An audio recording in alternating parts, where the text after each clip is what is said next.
है Wangxian family, welcome back. Let's start our new chapter. Emperor Lan Wangji अपने throne पर बैठे हुए थे। उनके सामने जिन फैमिली और जियांग फैमिली के सारे मेंबर्स नी डाउन थे, वहीं दूसरी तरफ लैन फैमिली, नी फैमिली और वेन फैमिली के सारे मेंबर्स रिस्पेक्ट से अपनी अपनी प्लेस पर बैठे हुए थे।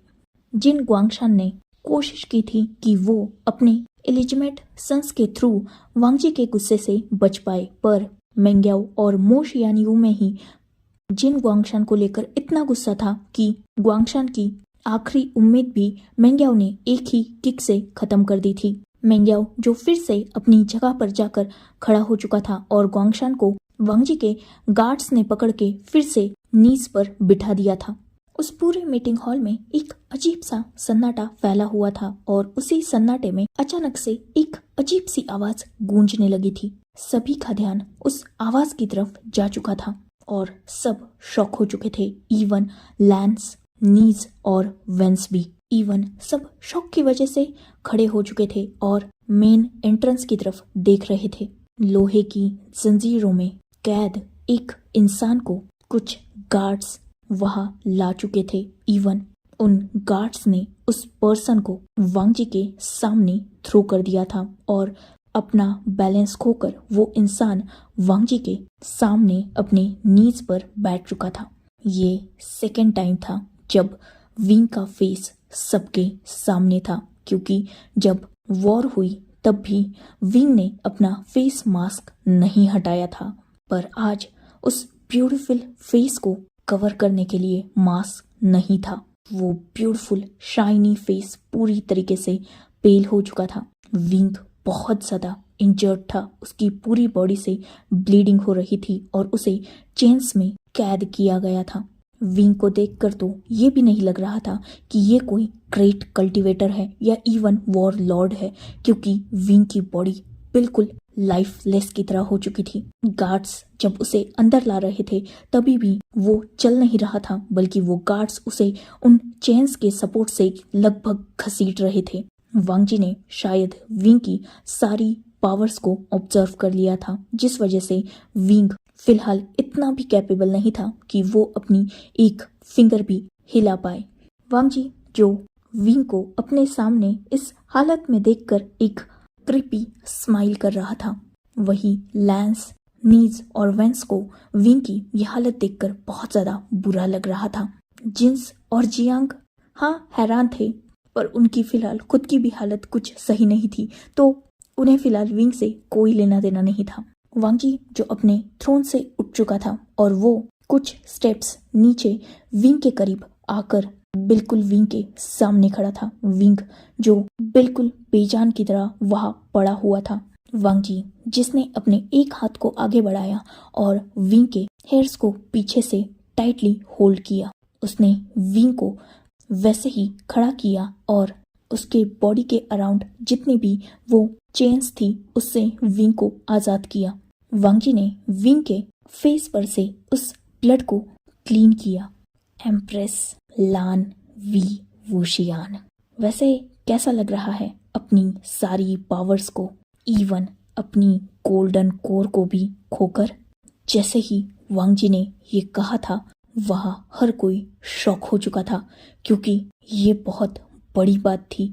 विंग गोल्डन कोर खो चुका है, मतलब अब वो कल्टीवेटर नहीं रहा। क्या सच में वांगजी इतना क्रूअल है कि उसने विंग से उसकी गोल्डन कोर भी छीन ली?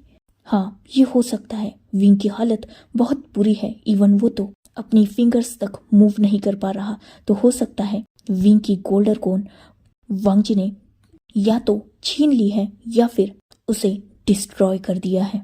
मतलब अब विंग किसी काम का नहीं है। विंग जिसने कुछ भी रिएक्ट नहीं किया, वो इस हालत में था ही नहीं। वही वांगजी, उसने विंग को वैसे ही खींचते हुए जिन्स और जियांग्स के सामने लगभग थ्रो कर दिया। विंग जो सीधा जियांग फैंगमियान और मैडम यू के करीब नीचे गिर चुका था, पर उन दोनों ने विंग को ना ही संभाला, इवन ना ही उसे हाथ भी लगाया। वांगजी भी विंग के पीछे ही वहां पहुंचा और उसने फैंगमियान की तरफ देखा। वांगजी ऑलरेडी अपनी सूबियान को अनसील्ड कर चुका था और इस बार सुबियान सीधा विंग के नेक पर थी। मुझे गेम्स बहुत ज़्यादा पसंद आते हैं और उन गेम्स को जीतना ये तो मेरी फेवरेट हॉबी है। तो चलो एक लास्ट गेम खेला जाए, हु विल चूज हुम। और ये गेम मैं जियांग फैमिली के साथ खेलना चाहूँगा क्योंकि जियांग फैमिली से एक बहुत इम्पोर्टेंट रिलेशनशिप है मेरा। आफ्टर ऑल मेरे ओमेगा के वो फैमिली मेंबर्स हैं, सिर्फ इसलिए। तो जियांग, फैंगमियान और मैडम यू, आपके सामने दो ऑप्शंस हैं। वैसे भी वॉर जीतने के बाद जियांग क्लैन और जिन क्लैन मेरे अंडर आ चुका है, मतलब आप दोनों भी अपने अपने क्लैंस खो चुके हो। तो जियांग क्लैन के पास एक ऑप्शन है, आपको चूज करना होगा। मैं जियांग फैमिली को एज यूजुअल छोड़ दूंगा, साथ ही आपका क्लैन भी आपको लौटा दूंगा। आपसे आपकी कोई पावर भी नहीं छीनी जाएगी, पर इसके बदले आपको अपने इस अडॉप्टेड सन को हमेशा हमेशा के लिए मुझे सौंपना होगा। मतलब ये मेरे हाथ की एक कठपुतली रहेगा। मैं जब चाहूँ जैसा चाहूँ इसके साथ कर सकता हूँ। इवन मैं अगर चाहूँ तो इसकी जान भी ले सकता हूँ। And the second option is Jiang clan आपसे छूट चुका है, तो मैं एज सन इन लॉ एक फेवर कर सकता हूँ। मैं जियांग फैमिली को छोड़ दूंगा, उन्हें जान से नहीं मारूंगा, पर आपकी पावर्स पोजीशन वो मैं कुछ नहीं वापस दूंगा, वो सब मेरे ही अंडर रहेगा। और उसके बदले आप वी वुशियान को यहाँ से लेके जा सकते हैं जिंदा। और इसके बाद मैं कभी भी आप चारों की लाइफ में, मतलब आप, आपकी ओमेगा, आपका अल्फा सन जियांग चैंग और मेरा ओमेगा वी वुशियान, इनके बीच कभी इंटरफेयर नहीं करूँगा। आपको एक नॉर्मल लाइफ बितानी होगी। जैसे ही ये बात जियांग फैंगमियान और मैडम यू ने सुनी थी, वो दोनों भी एक दूसरे की तरफ देखने लगे थे और सामने पड़े विंग की तरफ भी, जिसके नेक पर अभी भी वोंगजी की सॉर्ड थी। ऑब्वियसली विंग की हालत बहुत बुरी थी।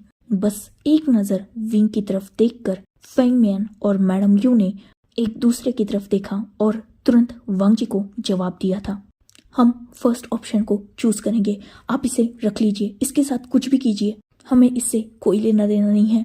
आप चाहे तो इसकी जान भी ले सकते हो, बस हमें हमारा क्लैन और हमारी पावर्स लौटा दो। और आप हमारी फैमिली को कुछ नहीं करेंगे, मतलब मैं, मेरी वाइफ, मेरा अल्फा सन जियांग चैंग और मेरी बेटी यानली को भी आप कुछ नहीं करेंगे। इन जिन्स के साथ भी आप जो कुछ चाहे वो कर सकते हो, लेकिन मेरी बेटी को हार्म मत कीजिए। ये सुनते ही जिन्स शॉक हो चुके थे, क्योंकि ये तो बस अपनी यानली को बचा रहे हैं, ये उन्हें भी तो बचाने की बात कर सकते थे। जिन्स इस बात से ऑफेंड हो चुके थे, पर अब उनके ऑफेंड होने से फर्क किसको पड़ता है, क्योंकि पावर्स तो उनके पास रही नहीं। वही दूसरी तरफ जैसे ही ये बात वांगजी ने सुनी थी, उसके फेस पर स्माइल आ चुकी थी और उसने अपनी सॉर्ड को विंग की नेक से हटा दिया था। जियांग्स का ये फैसला सुनकर नीज, लैंस और वेंस बहुत ज़्यादा परेशान हो चुके थे, क्योंकि ऑब्वियसली विंग वांगजी का अब ओमेगा नहीं रहा है। ऑलरेडी वांगजी उसे स्लेव की तरह ट्रीट करता है और अब तो उसके अंदर गोल्डन कोर भी नहीं है। तो क्या वांगजी की क्रूएलिटी विंग सह भी पाएगा? नी मिंजू, जो ऑब्वियसली विंग को बहुत ज़्यादा एडमायर करते थे, इनफैक्ट एज लिटिल ब्रदर वो विंग से प्यार भी करते थे, तो उन्हें बचाना नी मिंजू को सही लगा। इसलिए वो आगे बढ़कर कुछ बोलने ही वाले थे, तभी एक अनएक्सपेक्टेड मूव से वहाँ हर कोई शॉक हो चुका था। विंग, जिसने एक नज़र वांगजी की तरफ देखा और उसकी आईज हल्की सी टियरी हो चुकी थी, वही वांगजी जो विंग की तरफ ही देख रहा था। वांगजी खुद आगे बढ़ा और उसने विंग को होल्ड किया। ना सिर्फ उसे होल्ड किया, बल्कि उसे अपनी बाहों में पूरी तरीके से कवर कर लिया। विंग, जो वांगजी के चेस्ट में अपने हेड को छुपा चुका था, वही वांगजी जिसके फेस पर स्माइल थी, पर आंखों में बहुत ज़्यादा गुस्सा। वांगजी ने वैसे ही विंग को कैरी किया और वो विंग को लेकर सीधा अपने थ्रोन की तरफ बढ़ने लगा। वांगजी ने विंग को अपने ही लैप में बिठा लिया और वो खुद थ्रोन पर बैठ गया। वो विंग के फेस को क्लीन कर रहा था अपने हानफू के स्लीव्स से। वही विंग जो शायद रो रहा था। वांग जी ने विंग के फेस को क्लीन किया और तुरंत ही वांग जी ने विंग की बॉडी से एक तालिस्मा हटा दिया, जिससे विंग फिर से पहले की तरह स्ट्रांग नजर आने लगा। अब तक उसकी बॉडी जो बिल्कुल वीक हो चुकी थी वो पहले की तरह मस्कुलर और स्ट्रांग हो चुकी थी। मतलब हाँ, वो वॉरलॉर्ड था तो एक ओमेगा होने के बावजूद वो अच्छी खासी पर्सनैलिटी कैरी करता था, तो वो अपने पहले ही जैसे ही स्ट्रांग पर्सनैलिटी में वापस आ चुका था। वांग जी ने विंग को अपने सीने से लगाया और वो उसे सहलाने लगा। माय ओमेगा, क्या अभी भी तुम्हें अपने अल्फा पर यकीन नहीं है? क्या और कुछ साबित करना बाकी है? विंग, जिसने अपने हेड को ऊपर उठाया और वांग जी की तरफ देखा और जस्ट ना में अपने हेड को शेक कर दिया। वांग जी ने एक सॉफ्ट स्माइल की और विंग की तरफ देखते हुए बिल्कुल प्यार से कहा, तो अब मेरा ओमेगा मुझे अलाउ करता है अपनी फैमिली के साथ कुछ भी करने के लिए? क्या मैं अब दे सकता हूँ इन लोगों को इन लोगों के बुरे कर्मास की पनिशमेंट? विंग, जिसने फिर से नोट किया वांग जी जिसकी फेस की स्माइल बस देखने लायक थी, वही बाकी सब शॉकिंगली उन दोनों को देख रहे थे। वांग जी जो अब तक विंग की तरफ देख रहा था, उसकी आईज बिल्कुल सॉफ्ट थी और साथ ही वॉइस भी। पर जैसे ही वांग जी ने विंग से अपनी नजरें हटाई और उसने अपने सामने जिन और जियांग फैमिली को देखा, तब फिर से उसकी आंखों में वही गुस्सा नजर आने लगा था। वांग जी ने विंग को बिल्कुल अपने सीने से लगा कर रखा था, जिस वजह से विंग वांग जी का वो डेडली फेस नहीं देख पा रहा था, पर बाकी सबको वांग जी का वो ऑरा चेंज होते हुए फील हो रहा था। उसकी आंखों में बदले की आग थी। लैन क्लैन हमेशा से ही एक स्ट्रॉन्ग क्लैन रहा है, जिस वजह से कल्टीवेशन वर्ल्ड के एम्परर की पोस्ट हमेशा से ही लैन क्लैन के पास रही।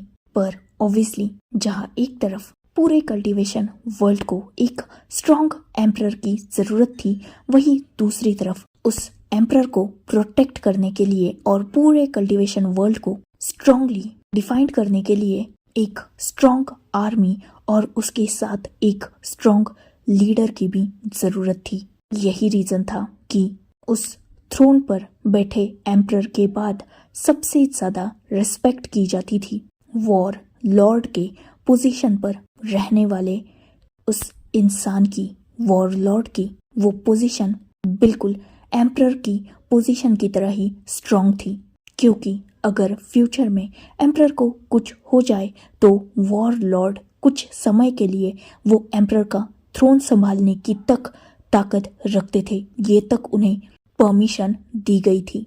ऑब्वियसली इतनी रिस्पेक्टेड और स्ट्रॉन्ग पोस्ट है तो उसके लिए हमेशा एक स्ट्रॉन्ग कंपटीशन भी कल्टीवेशन वर्ल्ड में होता आया था।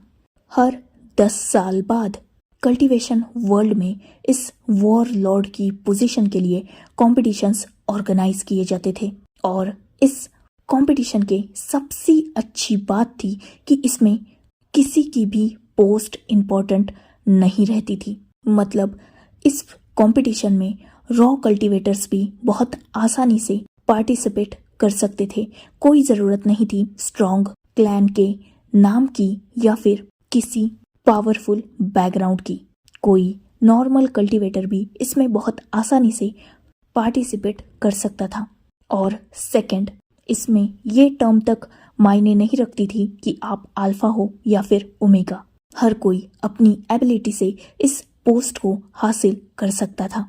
जहां कल्टीवेशन वर्ल्ड के एम्परर की पोस्ट लैन क्लैन की तरफ थी, वही तब कल्टीवेशन वर्ल्ड के वॉर लॉर्ड की पोजीशन वे क्लैन के क्लैन लीडर की थी, जिस वजह से वे क्लैन और लैन क्लैन में बहुत अच्छे रिलेशनशिप बिल्डअप हो चुके थे। लैन क्लैन और वे क्लैन के बाद अगर सबसे स्ट्रॉन्ग क्लैन कोई था तो वो था नी क्लैन। नी क्लैन कल्टीवेटर्स को ट्रेन करने के लिए बहुत ज्यादा माहिर था, इसीलिए हर 10 साल बाद होने वाले इस कंपटीशन को ऑर्गेनाइज नी क्लैन करता था। इवन नी क्लैन में ही सारे कल्टीवेटर्स को ट्रेनिंग दी जाती थी और बाद में फाइनल कंपटीशन होता था और जो भी उसमें जीतता था वो वॉर लॉर्ड की पोजीशन हासिल करता था। अगर कल्टीवेटर जो वॉर लॉर्ड का कंपटीशन जीत चुका है किसी स्ट्रॉन्ग क्लैन से हुआ तो उस क्लैन को इक्वली रिस्पेक्ट मिलती थी, पर अगर वो कोई नॉर्मल इंसान रहा तो फिर उसे लैन क्लैन में ही एक अलग प्लेस मिलती थी। फिलहाल वे क्लैन लीडर वॉर लॉर्ड थे, इसलिए वे क्लैन सेकंड सबसे स्ट्रॉन्ग क्लैन था। 5 साल की ट्रेनिंग के बाद जाकर कहीं वॉर लॉर्ड की कंपटीशन के लिए कल्टीवेटर्स सिलेक्ट होते थे, इसलिए इस बार भी नी क्लैन में बहुत सारे कल्टीवेटर्स पहुंच चुके थे जो पहले वॉर लॉर्ड की ट्रेनिंग में और बाद में कंपटीशन में पार्टिसिपेट करने वाले थे। इस बार का कंपटीशन बहुत ज़्यादा टफ होने वाला था, साथ ही बहुत ज़्यादा स्पेशल भी, क्योंकि इस बार लैन क्लैन के एम्परर और एम्प्रेस का हायर भी इस कंपटीशन में पार्टिसिपेट करने वाला था, मतलब लैन चिंगेजुन। इतना ही नहीं बल्कि लैन चिंगेजुन के सबसे बेस्टेस्ट फ्रेंड और वे क्लैन लीडर के बायोलॉजिकल सन वी चांसे भी इस बार इस कंपटीशन में पार्ट लेने वाले थे। साथ ही वी चांसे का अडॉप्टेड सन जियांग फेंगमियान भी इस बार इस कंपटीशन का पार्ट था। साथ ही शू क्लैन की क्लैन लीडर की ओमेगा डॉटर शू यू भी, जिन क्लैन के जिन ग्वांगशान भी और मो क्लैन की क्लैन लीडर की डॉटर मो शीशी और उन्हीं के साथ रॉ कल्टीवेटर ई और कल्टीवेटर कांसे सरन भी इस कंपटीशन का पार्ट थे। ऑब्वियसली ये सब एक ही साथ थे, तो नी क्लैन में एक दूसरे से मिल भी चुके थे। चिंगेजुन तो ऑलरेडी वी चांसे को जानते ही थे और वी चांसे की वजह से वो जियांग फेंगमियान को भी जानते थे, पर जियांग फेंगमियान और चिंगेजुन की ज़्यादा कुछ बातचीत नहीं थी। मतलब चिंगेजुन और वी चांसे की दोस्ती बहुत ज़्यादा पक्की थी और चिंगेजुन को फेंगमियान कुछ ज़्यादा पसंद नहीं आते थे। ये भी एक रीज़न था कि वो फेंगमियान से थोड़ा दूर ही रहते थे। वैसे भी उन्हें बस अपने दोस्त से मतलब था और अब लगभग 5 साल के लिए वो एक साथ रहने वाले थे, तो दोनों दोस्त बहुत ज़्यादा खुश थे। वही बाकी सब एक दूसरे के लिए बिल्कुल अनजान थे। वहाँ एक दूसरे से मुलाकात होने के बाद वो सब एक दूसरे के अच्छे दोस्त बन गए। पर जितनी अच्छी दोस्ती लैन चिंगेजुन, वी चांसे, कांसे सरन और ई के बीच में थी, उतनी अच्छी दोस्ती उन चारों की फेंगमियान, यू, ग्वांगशान और सीसी के साथ नहीं थी। मतलब वो चारों अपना एक अलग ग्रुप बनाकर एक साथ रहना ज़्यादा पसंद करते थे, पर फेंगमियान, यू, जिन ग्वांगशान और सीसी हमेशा उन चारों के बीच में घुसने की कोशिश करते थे, पर वो ऐसा ज़्यादा कर नहीं पाते थे क्योंकि ये चारों अपनी अपनी दोस्ती में ज़्यादा गुम रहते थे। ऑब्वियसली नी क्लैन में सबको इक्वली ट्रेनिंग मिल रही थी, पर ये चारों भी हर एक्टिविटी में आगे भी रहते थे। जहाँ इन सब की एज लगभग सेम थी, मतलब सब 20 या 21 साल के आसपास के थे, वही तब नी क्लैन के नेक्स्ट हायर नी मिंजू भी ट्रेनिंग करते थे, पर ऑब्वियसली वो बहुत छोटे थे। उनकी उम्र सिर्फ 10 साल थी, पर वो सब इन लोगों के साथ अच्छे से बिहेव करते थे। नी मिंजू, वी चांसे, कांसे सरन, लैन ई और लैन चिंगेजुन को बहुत ज़्यादा पसंद करते थे क्योंकि इन चारों के नेचर बहुत ज़्यादा फ्रेंडली थे और वो नी मिंजू को भी अच्छी तरीके से ट्रीट करते थे। वही नी मिंजू को फेंगमियान, यू, ग्वांगशान और सीसी बिल्कुल पसंद नहीं थे क्योंकि उन चारों को अपना ही एक अलग एटीट्यूड था। वो हमेशा इस बात का रौब जमाते फिरते थे कि वो रिस्पेक्टेड क्लैन से है और बाकी सबको वो उस वजह से दबाते रहते थे, बाकी कल्टीवेटर्स को जो कंपटीशन में पार्ट लेते थे। पर इन चारों को उस बात का कोई भी गुरूर नहीं था। इवन लैन चिंगेजुन और वी चान से तो खुद एम्परर और वॉर लॉर्ड के रियल सन्स थे, पर उन दोनों में बिल्कुल भी उस बात का गुरूर नहीं था। वो बहुत डाउन टू अर्थ थे। शायद यही रीजन था कि शू क्लैन की ओमेगा, शू यू का दिल वे क्लैन के नेक्स्ट हायर वी चांसे पर आ गया। वही मो सीसी को लैन चिंगेजुन पसंद आने लगे। जिन ग्वांगशान जो ओमेगास को लेकर कुछ ज्यादा ही घटिया सोच रखते थे तो उनका दिल कांसे सरन पर आ गया, जो तब मोस्ट ब्यूटीफुल ओमेगा थी। वही जियांग फैंगमियान रॉ कल्टीवेटर ई की तरफ अट्रैक्ट हो गए।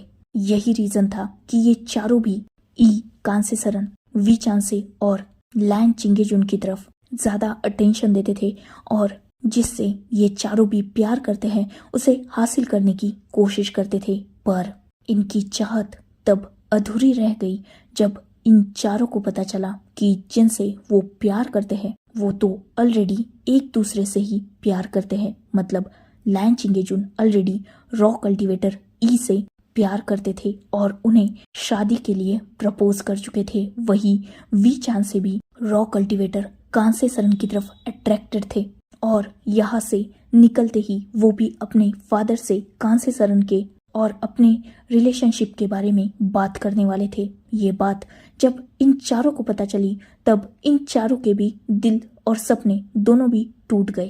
पर ये कुछ कर भी तो नहीं सकते थे।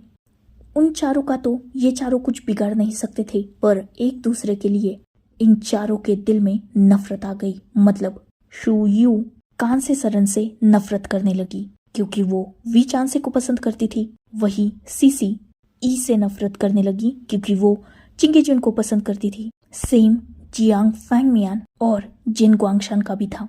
वो नफरत की आग धीरे धीरे बढ़ने लगी और उस आग में घी डालने का काम किया इन चारों के स्किल्स ने, क्योंकि ई और कांसे सरन रॉ कल्टीवेटर्स थे। उनके आगे पीछे कोई भी स्ट्रॉन्ग नेम फेम नहीं थी, फिर भी वो हर कंपटीशन में यू और सीसी से बेटर परफॉर्म करती थी। वही वी चान से और चिंगेजुन भी फेंगमियान और ग्वांगशान से बहुत ज्यादा आगे थे। ये चारों उन चारों को बीट कर ही नहीं पाते थे, जिस वजह से गुस्सा और भी ज्यादा बढ़ने लगा। ऐसे ही 4 साल बीत गए और कंपटीशन को बस 1 साल बचा हुआ था। पर अचानक से एम्परर की हेल्थ अनस्टेबल हो गई, जिस वजह से लैन चिंगेजुन को बीच में ही ये कंपटीशन छोड़कर अपने क्लैन वापस जाना पड़ा, जहां 6 मंथ बाद ही करंट एम्परर की डेथ हो गई और तुरंत ही लैन चिंगेजुन का एम्परर की पोस्ट के लिए चुनाव किया गया। लैन चिंगेजुन नेक्स्ट एम्परर बन गए और जैसे ही वो एम्परर बने, ऑब्वियसली एम्प्रेस की पोस्ट एम्प्टी थी, तो उस पोस्ट पर लैन चिंगेजुन ने ई को रेकमेंड किया। साथ ही सबको ये भी बताया कि वो ई से प्यार करते हैं। ई के कुछ छोटे मोटे टेस्ट हुए और उसके बाद पूरे लैन क्लैन ने भी ई को एज लैन चिंगेजुन्स ओमेगा एक्सेप्ट कर लिया और वो एम्परर की एम्प्रेस बन गई। उन दोनों की वेडिंग भी हो चुकी थी और ई को एम्प्रेस का थ्रोन और पोस्ट भी दे दी गई थी, जिस वजह से उन्हें भी उस कंपटीशन से बीच में ही निकलना पड़ा। अब उस कंपटीशन में बस वी चान से, कांसे सरन, जियांग फैंगमियान, शू यू, जिन ग्वांगशान और मो सीसी बचे हुए थे। बहुत जल्द कंपटीशन का दिन भी आ गया और ऑब्वियसली लैन चिंगेजुन और एम्प्रेस लैन ई उस कंपटीशन में मौजूद थे, अपने अपने दोस्तों को चीयर अप करने के लिए। रिजल्ट जो ऑलरेडी सबको पता ही था, वी चान से और कांसे सरन लास्ट तक ना सिर्फ उस कंपटीशन में बने रहे बल्कि उन दोनों के बीच में भी एक स्ट्रॉन्ग बैटल हुआ। पर एज ऑब्वियस वी चान से उसे जीत गए और नेक्स्ट वॉर लॉर्ड की पोजीशन वी चांसे को मिलेगी, ये अनाउंस हो गया। फिर एक बार एम्परर का थ्रोन लान क्लैन के पास, वही वॉर लॉर्ड की पोजीशन वे क्लैन के पास चली गई, जिस वजह से मो क्लैन, जिन क्लैन, शू क्लैन बहुत ज्यादा गुस्सा भी थे, क्योंकि ऑब्वियसली एम्परर तो वो बन नहीं सकते, पर वॉर लॉर्ड की पोजीशन वो सब अपने अपने लिए चाहते थे। इसीलिए तो उन्होंने अपने अल्फा और ओमेगा सन्स डॉटर्स को वहां भेजा था, पर वो भी वो पोजीशन नहीं हासिल कर पाए, जिस वजह से ये सब लोग जब घर गए तो इनकी बहुत ज़्यादा इंसल्ट भी हुई और इन्हें पहले की तरह रॉयल ट्रीटमेंट भी नहीं मिल रहा था, जिसने उस गुस्से को नफरत का नाम मिल गया। जियांग फैंगमियान भी वी चांसे से बहुत ज़्यादा जलने लगे थे, क्योंकि ऑब्वियसली वो ही नेक्स्ट क्लैन लीडर बनने वाले थे। After all Jiang Fangmian clan leader वे के अडॉप्टेड सन थे। उनका रियल बायोलॉजिकल सन वी चांग से ही था, तो नेक्स्ट क्लैन लीडर की पोस्ट भी उन्हें ही मिलने वाली थी। वॉरलॉर्ड भी वही बन चुके थे, तो वो गुस्सा भी बढ़ने लगा था। साथ ही वी चांसे को उनका प्यार कांसे सरन भी मिल गए। वी क्लैन लीडर ने कांसे सरन को भी एक्सेप्ट कर लिया, जिस वजह से वी चांसे की अपने प्यार कांसे सरन के साथ बहुत जल्द शादी भी हो गई। वो चारों लोग अपनी अपनी फैमिली में बहुत ज्यादा खुश थे अपने अपने पार्टनर के साथ। ना सिर्फ प्यार बल्कि पोजीशन भी उन चारों ने हासिल कर ली थी। वही ये चारों ना सिर्फ अपनी रिस्पेक्ट गवा चुके थे बल्कि अपनी पोजीशन भी और प्यार भी गवा चुके थे। जिन ग्वांगशान, जिनकी अपने क्लैन में बहुत ज्यादा बेइज्जती हुई थी, उनके फादर ने भी उन्हें बहुत ज्यादा ह्यूमिलिएट किया था सबके सामने और जबरदस्ती उनकी वेडिंग तक डिसाइड कर दी थी। ना चाहते हुए भी जिन ग्वांगशान को मो सीसी से वेडिंग के लिए मानना पड़ा, क्योंकि ग्वांगशान अपने फादर के सामने बोल ही नहीं पाते थे और कुछ बोले तो भी उनकी चलती कुछ नहीं थी। वही जियांग फैंगमियान के लिए वी चांसे ने शू यू को डिसाइड किया, पर फैंगमियान से उनकी रजामंदी पूछी गई थी। फैंगमियान जिनके पास ऑलरेडी कुछ भी नहीं बचा था, तो उन्होंने शू यू की रिश्ते के लिए एक्सेप्ट कर लिया, क्योंकि शू यू अपने क्लैन की इकलौती ओमेगा डॉटर थी और उससे शादी करके फैंगमियान को शू क्लैन का नेक्स्ट क्लैन लीडर बनने का चांस मिल सकता था। इसीलिए उन चारों की भी आपस में ही शादी हो गई।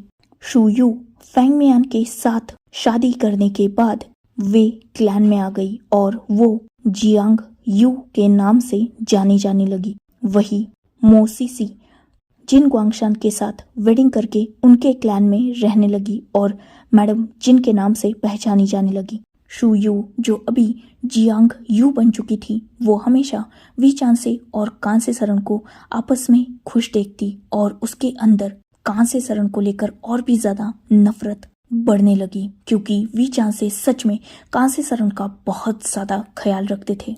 वही फैंगमियान भी वी चांसे को देखकर बहुत ज्यादा गुस्सा थे, क्योंकि फैंगमियान के पास कुछ नहीं था और वी चांसे के पास सब कुछ था। उन दोनों हस्बैंड वाइफ के दिल में वी चांसे और कांसे सरन को लेकर इतनी ज्यादा नफरत बढ़ चुकी थी कि वो अपनी नफरत में पूरी तरीके से अंधे हो चुके थे।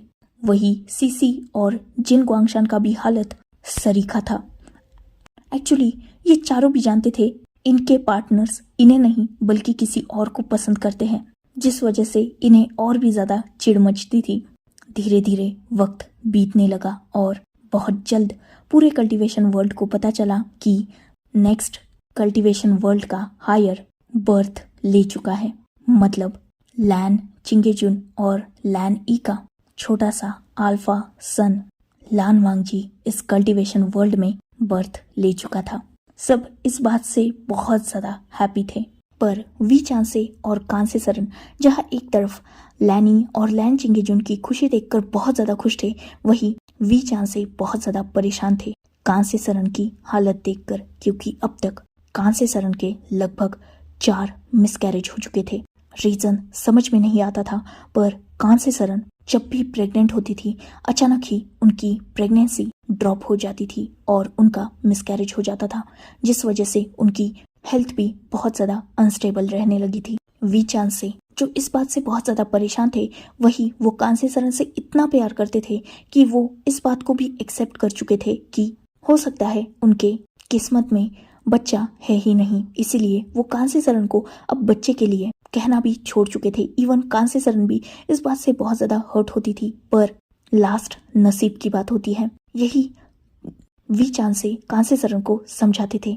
वैसे भी वी चांसे अक्सर कांसे सरन को ये बोलकर समझा लिया करते थे कि उन्हें बच्चा नहीं है तो क्या हुआ, जियांग फैंगमियान और जियांग यू को अल्फा सन हो चुका है ना जियांग चैंग, तो वो उसे ही अपना बच्चा मान ले लेंगे। कांसे सरन भी जियांग चैंग और यानली दोनों को भी बहुत प्यार करती थी। यानली भी जियांग फैंगमियान और मैडम यू की ही फर्स्ट ओमेगा चाइल्ड थी और उसके बाद उन्होंने चैंग को बर्थ दिया था। ऐसे ही उन सब की मैरिज को अब लगभग 7 साल बीत चुके थे। जिन ग्वांगशान और सीसी को भी एक प्यारा सा अल्फा सन हुआ था जिसका नाम उन्होंने जिन जूशुआन रखा। पर 7 साल बाद फिर एक बार वी चांसे को पता चला कि कांसे सरन प्रेग्नेंट है। ये बात इस बार वी चांसे ने किसी को नहीं बताई, सीधा अपने दोस्त लैन चिंगेजुन और ई को बताई। जैसे ही ये बात ई और चिंगेजुन को पता चली वैसे ही उन्होंने वी चांसे को फोर्स किया कि वो कांसे सरन को लैन क्लैन लेके आए, क्योंकि यहाँ बहुत अच्छे हीलर्स हैं जो कांसे सरन का अच्छी तरीके से ख्याल रखेंगे। साथ ही ई भी तो है जो कांसे सरन की बेस्टेस्ट फ्रेंड है। वी चांसे जिन्हें इस बार चिंगेजुन और ई की ये बात सही लगी, क्योंकि उनके क्लैन में जो हीलर्स हैं वो तो कांसे सरन को ठीक से प्रोटेक्ट नहीं कर पा रहे। पता नहीं क्यों कांसे सरन की हमेशा मिसकैरेज हो जा रही है। तो उन्होंने इस बार कांसे सरन को लिया और सीधा वो अपने क्लैन से लैन क्लैन में शिफ्ट हो गए। ऑब्वियसली वी चांसे वॉर लॉर्ड थे तो उनके लिए वहाँ ऑलरेडी एक प्लेस अरेंज थी। वी चांसे ने जाने से पहले वे क्लैन की सारी जिम्मेदारी जियांग फैंगमियान और जियांग यू पर सौंप दी, पर उन्होंने जियांग फैंगमियान और यू को ये नहीं बताया कि कांसे सरन प्रेग्नेंट है इसलिए वो लैन क्लैन जा रहे हैं, बल्कि ये बताया कि वॉर लॉर्ड की पोजीशन के कुछ वर्क्स है जिन्हें कंप्लीट करना है, जिसके रिगार्डिंग वो अपनी वाइफ को लेकर कुछ दिन के लिए लैन क्लैन में शिफ्ट हो रहे हैं, जिस पर जियांग फैंगमियान और यू बहुत आसानी से मान गए। अब तक वी चांसे के फादर की डेथ भी हो चुकी थी इलनेस की वजह से। धीरे धीरे वक्त गुजरने लगा और कांसे सरन वी चांसे लैन ई और लैन चिंगेजुन के साथ रहने लगे। वही छोटा सा लान वांगजी भी कांसे सरन की बहुत ज़्यादा केयर करता था, क्योंकि कांसे सरन वांगजी को भी बिल्कुल अपने बच्चे की तरह ट्रीट करती थी। वांगजी और कांसे सरन का बॉन्ड बहुत ज़्यादा स्ट्रॉन्ग बन चुका था। वही वी चांसे भी वांगजी से बहुत ज़्यादा प्यार करते थे। इनफैक्ट उन चारों फ्रेंड्स में ये बात तक हो चुकी थी कि अगर कांसे सरन को ओमेगा चाइल्ड हुआ तो वो उसकी और वांगजी की शादी करवा देंगे। ये बात वांगजी बचपन से ही सुनता आया था, तो उसने भी कांसे सरन के बेबी को अपना ओमेगा बोलना स्टार्ट कर दिया था और वो बिल्कुल अल्फा की तरह कांसे सरन को प्रोटेक्ट करता, मतलब उनकी बेली को। उसे जब पता चला था कि कांसे सरन का बेबी उसका ओमेगा बनने वाला था तब तो वांगजी के खुशी का कोई ठिकाना ही नहीं था। धीरे धीरे वक्त बीता और 9 मंथ बाद कांसे सरन ने सच में एक छोटे से बेबी बॉय को बर्थ दिया, जो वे क्लैन का नेक्स्ट क्लैन लीडर और लैन क्लैन की फ्यूचर एम्प्रेस बनने वाला था। वो बच्चा इतना क्यूट था कि वांगजी उसे अपने आप से दूर करता ही नहीं था। वांगजी फिलहाल 8 साल का था और विंग लगभग 1 साल का होने में आया था। तब जाकर कहीं वी चांसे और कांसे सरन फिर एक बार अपने क्लैन में लौटे, सीधा विंग को लेकर।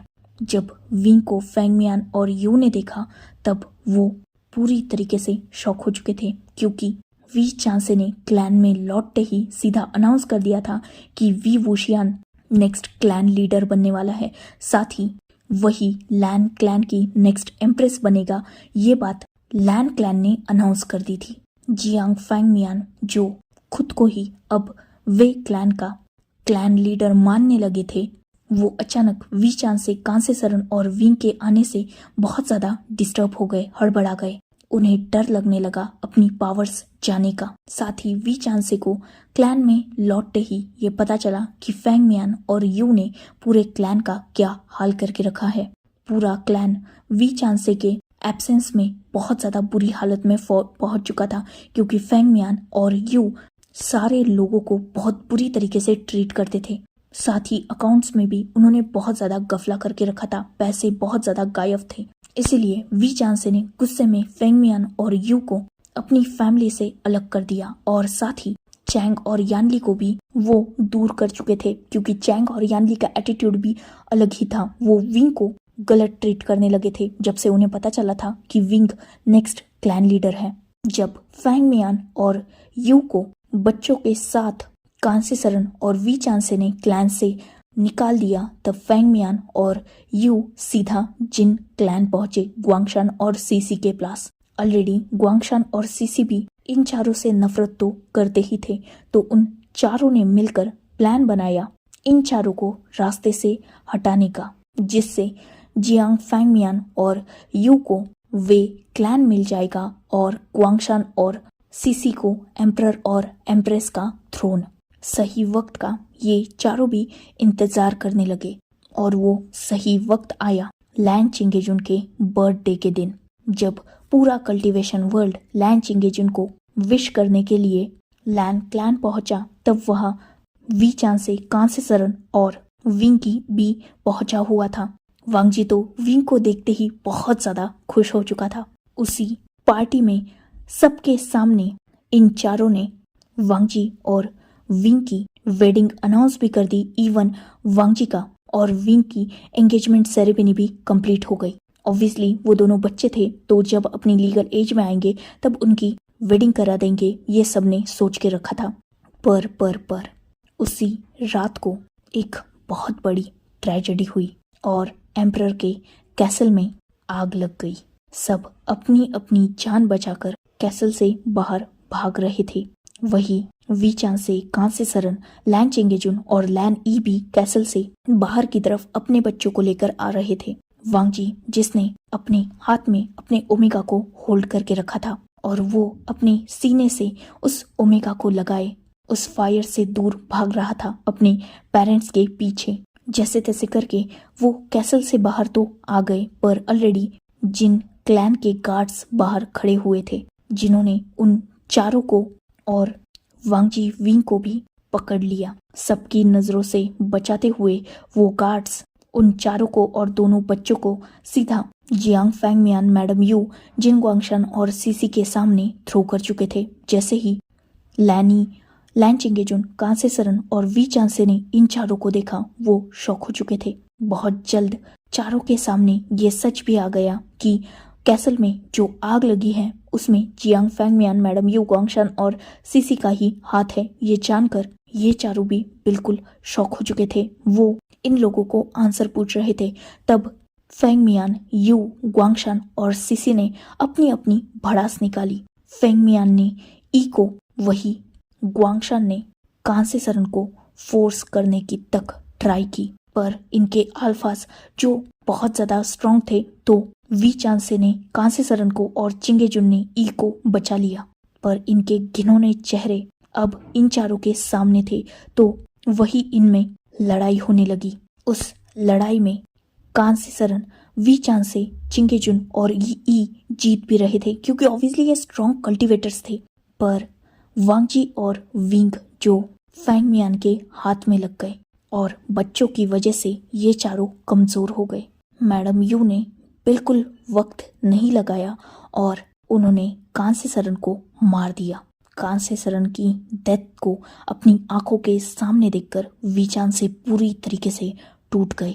वही ई भी अपनी प्यारी दोस्त को अपनी आंखों के सामने मरते हुए हेल्पलेसली देखती रही और लैन चिंगेजुन, जो कांसे सरन को अपनी लिटिल सिस्टर समझने लगे थे, वो भी कांसे सरन की मौत से बहुत ज्यादा शॉक हो चुके। पर अभी भी उन तीनों को बच्चों को बचाना था, इसीलिए चिंगेजुन, ई और वी चांग से इन चारों के सामने बेग करने लगे ताकि वो एटलीस्ट बच्चों को तो भी छोड़ दे। पर फैंगमियान, यू, ग्वांगशान और सीसी अपनी नफरत में इतने पागल हो चुके थे कि उन्होंने इन सब की बेगिंग को टोटली इग्नोर कर दिया और वो बच्चों को मारने के लिए तक आगे बढ़ने लगे। पर इस बार अपनी आंखों के सामने ये तीनों अपने बच्चों को मरते हुए कैसे देख सकते थे, इसीलिए कांसे सरन की मौत की शौक से बाहर आकर ई, वी चांसे और चिंगेजुन ने फिर एक बार फाइट बैक करने की कोशिश की। जैसे तैसे करके वी चांसे और चिंगेजुन ने इन चारों को संभाला और ई ने वांगजी और विंग को वहां से भगाने की कोशिश की, जिसमें वो ऑलमोस्ट सक्सेसफुल हो भी चुकी थी। ई ने इन दोनों को उस प्लेस से बाहर निकाला और भागने के लिए बोल दिया, पर भागने से पहले ई ने वांगजी को और विंग को आखिरी बार अपने गले से लगाया और वांगजी से कहा, अपने ओमेगा का ध्यान रखना, उसे दुनिया से प्रोटेक्ट करना। एक बात तुम्हें बता देती हूँ जो जानना तुम्हारे लिए बहुत ज़रूरी है, ये ओमेगा कोई नॉर्मल ओमेगा नहीं है एक स्ट्रॉन्ग, पावरफुल, डोमिनेटेड ओमेगा है। इसकी कोर बहुत ज़्यादा स्ट्रॉन्ग है।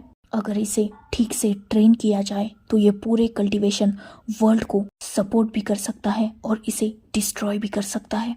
इसका अपनी जान से भी ज़्यादा ख्याल रखना और इसकी पावर्स का हमेशा अच्छे से यूज करना। किसी गलत हाथ में अपने ओमेगा को कभी मत पड़ने देना।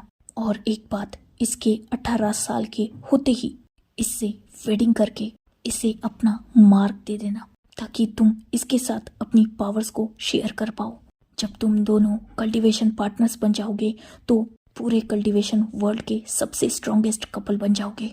एक बात याद रखना, आसान, फर्स्ट हीट में अपने ओमेगा को अपना बनाना, क्योंकि 18 इयर्स के बाद विंग में जो पावर्स हैं वो इंक्रीज होने लगेगी और तब इसे अपने मेट की ज़रूरत पड़ेगी जो इसकी बॉडी में इसकी पावर्स को स्टेबल कर पाए। ये तुमसे भी ज़्यादा स्ट्रॉन्ग रहेगा, पर वही पावर्स उसकी सबसे बड़ी दुश्मन भी रहेगी। अगर इसकी बॉडी में पावर्स बढ़ने लगेगी तो वो इसी की बॉडी को हार्म करेगी। इसकी गोल्डन कोर बहुत स्ट्रॉन्ग है, पर बॉडी वो पावर्स हैंडल करने के लिए कैपेबल है या नहीं, ये बात तुम्हें देखनी होगी। इसका ख्याल रखना, हमेशा अपने ओमेगा को बुरे लोगों से प्रोटेक्ट करना। इतना बोलकर ई ने वांगजी को विंग के साथ भेज दिया और वो खुद फिर से उन चारों से फाइट करने आ गई। पर उन्होंने बहुत जल्द अपने सामने अपने अल्फा चिंगेजुन और अपने भाई जैसे दोस्त की बॉडी देखी, मतलब वीचान से भी मर चुके थे। बहुत जल्द उन चारों ने मिलकर ई को भी खत्म कर दिया और वो चारों भी अपने गार्ड्स को लेकर विंग और वांगजी को ढूंढने लगे। विंग जो बस 1 साल का हुआ था और वांगजी जो 8 साल का था, रात के उस अंधेरे में वो जंगल में भाग रहे थे उन गार्ड्स से और इन चारों से बचते हुए। पर किस्मत खराब थी कि वो दोनों भी गार्ड्स के हाथ लग गए। वांगजी ने बहुत कोशिश की अपने ओमेगा को प्रोटेक्ट करने की, पर फेंगमियान और मैडम यू ने उस बच्चे को वांगजी से दूर कर दिया। इनफैक्ट वांगजी के सामने ही उन्होंने उस बच्चे को मार दिया, जिससे वांगजी पूरी तरीके से टूट गया था। वांगजी जो अपने ओमेगा को तो नहीं बचा पाया, पर उसके अंदर इन चारों को लेकर जो नफरत थी उसने उसे उस दिन, मतलब उस रात को जैसे तैसे कर बचा लिया। इनफैक्ट उन्होंने वांगजी पर भी अटैक किया था, पर वांगजी जैसे तैसे करके उस अटैक से सरवाइव कर गया और उसके बाद वांगजी भटकने लगा। अपनी मॉम, डैड, अंकल, आंट और अपने ओमेगा को एक ही रात में वांगजी ने खो दिया था। उसके अंदर बदले की आग थी और उसे कैसे भी करके इन चारों को खत्म करना था। उसी बदले की आग को अपने अंदर जलाए हुए वांगजी सीधा एक इंसान के पास पहुंचा, बाओशा सेरेन, जो कल्टीवेशन वर्ल्ड की सबसे स्ट्रॉन्ग कल्टीवेटर और एक इनमॉर्टल थी।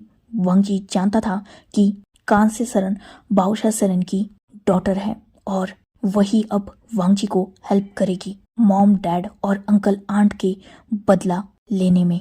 वांगजी जो बाओशा सेरेन के पास पहुंचा और उसने बाओशा सेरेन को सब कुछ बताया। बाओशा सेरेन ने जब अपनी डॉटर, सन इन लॉ और साथ ही ग्रैंडसन के मौत का पता चला और रीजन पता चला, तब बाओशा सेरेन ने खुद तो कुछ नहीं किया, पर उन्होंने वांगजी के अंदर जो बदले की आग थी उसे एक न्यू डायरेक्शन में मोड़ दिया। बाओशा सेरेन एक डार्क कल्टीवेटर थी, तो उन्होंने वांगजी को भी डार्क कल्टीवेशन सिखाना स्टार्ट कर दिया। वांगजी जो धीरे धीरे स्ट्रॉन्ग होता गया और आज वो इतना स्ट्रॉन्ग और कैपेबल बन चुका है कि ना सिर्फ अपने फादर का थ्रोन हासिल कर चुका है, बल्कि ये दोनों फैमिलीज उसके कदमों में हैं।